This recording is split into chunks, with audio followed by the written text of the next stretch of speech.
Andy Kassongo, pour parler de l'espace Kasaï. Quelle priorité pour son développement? Bienvenue. Merci Jean-David. Voilà, vous êtes jeune, vous vous préoccupez beaucoup plus de l'espace Kasaï. Oui, certainement, parce que c'est la province qui a fait l'objet de beaucoup de rapports, beaucoup de diagnostics négatifs. Il y a d'abord la malnutrition là. Mais c'est même ce que je vais évoquer bientôt. C'est beaucoup de rapports ont convergé. Pourtant, c'est la province du chef de l'État. Je vais y arriver, Jean-David. Allez-y, et donc, on a beaucoup de rapports qui convergent dans le sens que c'est un espace où il y a beaucoup de malnutrition, la misère qui bat les pleins, il y a l'accès à l'eau potable qui est difficile. Vous savez, il y a même un taux qui m'a beaucoup attristé, d'accès à l'eau potable sur une population tellement nombreuse. Vous avez 8,6% de cette population qui a accès à l'eau potable au robinet. Vous avez au moins 0,8% de cette population qui a accès à l'électricité. Donc c'est une province qui est rongée par des maux de plusieurs natures. Et même l'économie qui est en berne.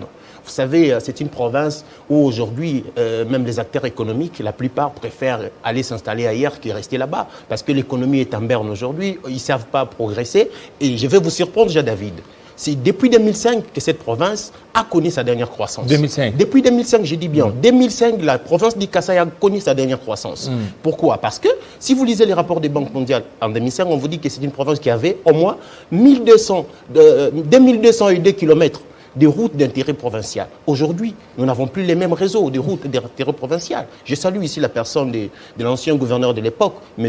Dominique Kangou, qui avait laissé les gestes de développement dans cet espace Kasaï. Donc, c'est quelqu'un qui avait, dans les temps, laissé les routes asphaltées, un début de construction des bâtiments administratifs de la province, aujourd'hui appelé le gouvernorat. C'est quelqu'un qui a essayé de faire ça. Aujourd'hui, Jean-David, je peux vous dire, sans peur d'être contredit, que les problèmes du Kasaï est double.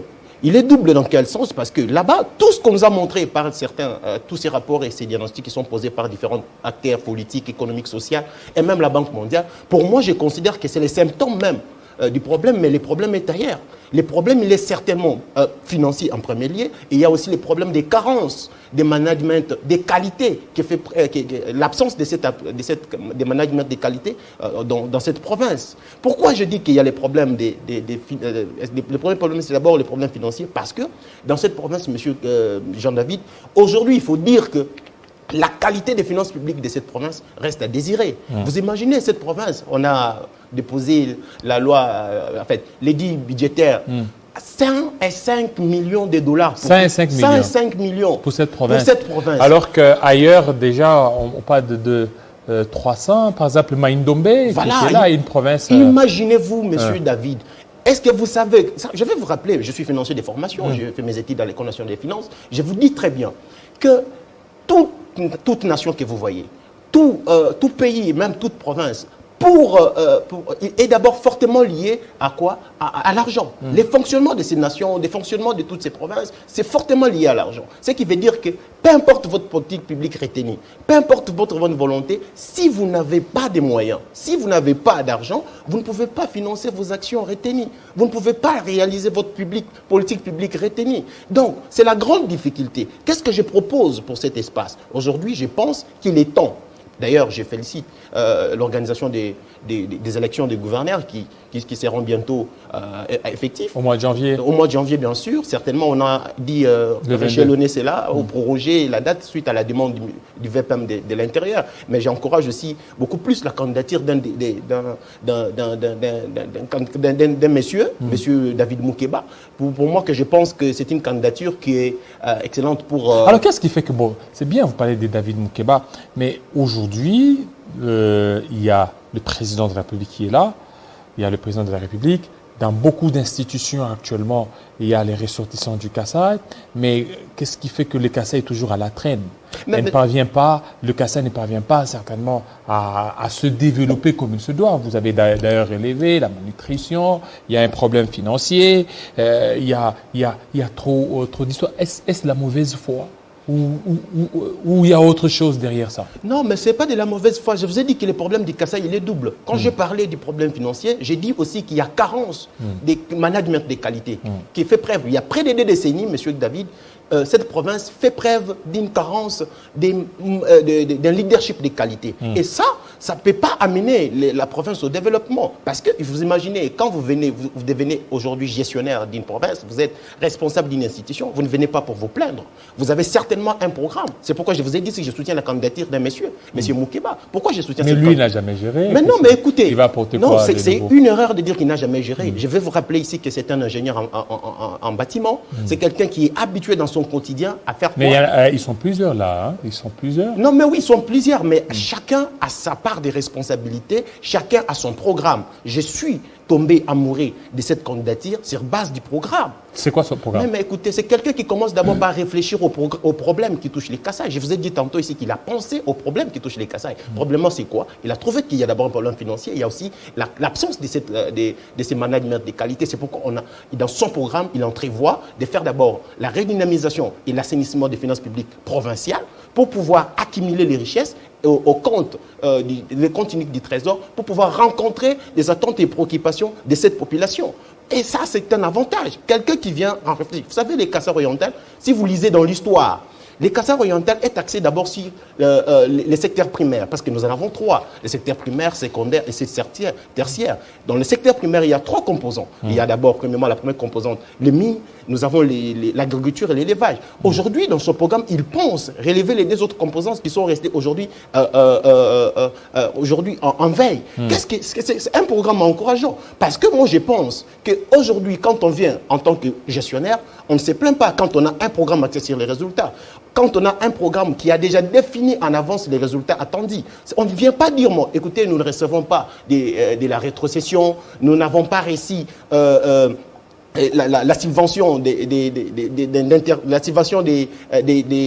la part de la Caisse nationale des péréquations des fonctions. Mais non, mais ce n'est pas ça le rôle d'un gouvernant, parce que la province n'a pas que ça pour recettes. La province a aussi les recettes d'intérêt commun, la province a aussi les recettes spécifiques. Ça, c'est important. Quand vous venez en tant que manager, vous devez prendre toutes ces choses en compte. C'est pourquoi on propose aujourd'hui que dans la province, concernant les finances publiques, qu'on puisse faire une requalification adaptive de ce sur quoi portent les recettes d'intérêt commun et les recettes spécifiques pour les avasiner avec la conjoncture socio-économique appropriée au Kasaï. Et ça, c'est ce qu'on doit avoir dans le leadership de quelqu'un qui vient pour gérer. Parce que quand on vient pour gérer, comme je vous ai dit tantôt, que la gestion des entités est liée fortement à l'argent. Sans argent, votre politique publique, peu importe la bonne volonté que vous allez amener. Il y a les diamants, il y a beaucoup de choses, parce que tout à l'heure, là, vous avez parlé de primaires, des secondaires, des tertiaires.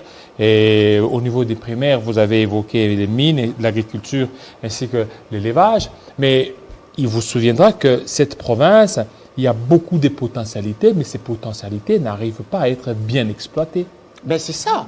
Tout ça, ça tire d'origine d'où? Et tout ça, c'est par rapport au manque du management de qualité. Voilà, le management de qualité. Parce que quand on a un management de qualité, on a d'abord un résultat arrêté en avance. C'est ça, le management de qualité, il est axé sur ce qu'on appelle une gestion axée sur les résultats. Quand on est un gestionnaire qui est axé sur les résultats, on pense à la planification. Et c'est le quotidien de M. Moukeba. Vous savez, si vous êtes aujourd'hui quelqu'un qui cherche à construire une bâtisse, à faire un édifice ou un ouvrage, vous allez faire recours à un ingénieur. Et vous savez, quand un ingénieur vient auprès de vous, vous allez lui demander de vous présenter d'abord un plan. C'est le quotidien de M. Moukeba. Il vous présente d'abord un plan.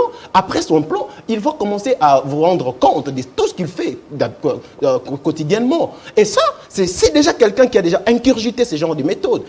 Une fois au-dessus de la province, je ne vois pas pourquoi il fera autre chose. Et même avant aussi, pendant le temps qu'il vous présente son plan, il doit aussi vous montrer la maquette de à quoi va ressembler l'édifice attendu par vous, à quoi va ressembler l'ouvrage attendu par vous. Mais c'est ça que les Kasaï cherchent. Les Kasaï a besoin, aujourd'hui les Kasaï orientales, a besoin d'un leadership de qualité. Et ce leadership de qualité ne vient pas pour se plaindre, elle amène des réformes susceptibles à pouvoir engendrer des résultats attendus, à pouvoir rencontrer les préoccupations et attentes de la population. Vous savez, par exemple, avec l'agriculture et toutes ces autres composantes du secteur primaire, on a pensé, par exemple, de faire quoi? Ici, vous savez, nous avons un compte de concours financiers appelé FPI. Ce compte-là finance les industriels. Nous avons des agriculteurs dans les secteurs. Vous pouvez demander. Il y a beaucoup de tracteurs, et bien alors beaucoup de tracteurs qui ont été donnés par le président Kabila à l'époque pour faire l'agriculture dans cette province. Et ces tracteurs, qu'est-ce que ça fait? On a, suite à un management de mauvaise qualité, on a donné aux amis aux connaissances et on a pris d'autres, on a abandonné derrière les gouvernorats. Alors que la province a une nécessité de faire l'agriculture. Et quelle agriculture industrielle? Ça, c'est une vision qui n'était pas, qui n'était pas définie à un résultat correct. Aujourd'hui, c'est ce que nous voulons. Nous voulons que dans le secteur, on puisse relever les gens qui vont faire l'agriculture industrielle avec l'appui du compte de concours financiers FPI pour pouvoir relancer l'économie et diversifier aussi les recettes de la province. Au lieu de s'attendre seulement à la redevance minière de la MIBA, on peut créer des entrepreneurs dans le secteur agricole. S'ils sont industriels, ils vont contribuer aux charges publiques de la province. On peut créer aussi dans le secteur de l'élevage. S'ils sont industriels, ils vont contribuer dans les charges de la province au travers du paiement de leurs taxes et de leurs impôts à la province. Et c'est ça la vision. Bon, en fait, vous voulez, parce que, à vous entendre, oui, c'est bien, vous parlez bien, vous parlez, mais pour vous, le programme qui vous a beaucoup plus séduit, c'est celui de David Moukeba. David Moukeba, actuellement, il est conseiller à la présidence, chargé, je ne sais pas, des infrastructures, si je ne m'abuse pas, et vous êtes là. Mais qu'est-ce qu'il a fait de concret pour qu'aujourd'hui, qu'on lui donne encore cette province-là? Au niveau d'abord des infrastructures, il devait commencer là-bas. D'abord, le projet Tchilé-Gilou. On ne sait pas la suite. Non, mais... Et l'on sait tous très bien que c'est lui qui pilote, c'est lui qui a la charge des questions des infrastructures au niveau d'abord de la présidence. Non, monsieur Jean-David, mais quand déjà on voit au niveau de la présidence... Ne faites pas d'amalgame. Monsieur David Moukeba est un conseiller principal aux infrastructures. Alors, il n'est pas membre du gouvernement. Mais c'est un conseiller. Oui. Les conseillers se limitent qu'à orienter la décision du chef. Dire, voilà, j'éclaire le chef dans les secteurs qui est mien. Chef, tel que le gouvernement apporte son programme, dit, nous avons défini de construire autant de kilomètres de routes. Ils ont fait des études de faisabilité pour définir la qualité des routes, qu'est-ce qui va entrer en compte pour ériger la route ou l'édifice envisagé. Et là, ils vont porter ça à la présidence, par exemple. Et ça serait débattu en Conseil des ministres. Et le président, il n'est pas expert en la matière. Il va se fier à son expert. Et son expert pourra peut-être lui donner son avis, lui dire, voilà, monsieur le président, à mon humble avis, je pense que la composition de ceci, la composition des X et des Y qui vont entrer en compte dans la construction de cette infrastructure est correcte. Mais vous n'allez pas me dire ici autre chose que c'est que moi-même et tous les autres qui nous voient. Les conseils qui ont été donnés, mais écoutez, je ne vais pas entrer dans ces terrains. Vous avez vu la qualité des routes qu'on a pu avoir, le béton. C'est déjà ça. De Tchilé-Gilou. Non, mais Tchilé-Gilou, ce n'est pas un programme de M. Moukeba. Non. Lui n'est pas membre du gouvernement. Non, Tchilé-Gilou, c'est un programme du président ou un programme du gouvernement. Oui. Plus c'est le gouvernement qui conduit la politique de la nation. Mais Tchilé-Gilou, vous l'avez évoqué d'ailleurs tantôt là, que lui, en tant que conseiller, il oriente la vision du chef de l'État. Exactement. Oui, mais en cette matière-là, on a senti le programme Tchilé-Gilou. Et puis, c'est un peu fané. Il y avait le programme 100 jours. Mais c'est celui-là qu'on veut certainement qu'il soit à la tête de la province. Non, mais exactement. Lui, il n'est pas le mentor du programme. Vous l'avez bien dit. Il est seulement un conseiller aux infrastructures. Il y a toute une structure de mise en exécution de ces programmes. Qu'est-ce que vous voulez qu'il lui fasse? Il y a toute une structure de mise en exécution. Il y a une structure qui contrôle les programmes. Et les programmes, à ma connaissance, il ne s'est pas arrêté. Il continue jusqu'à maintenant.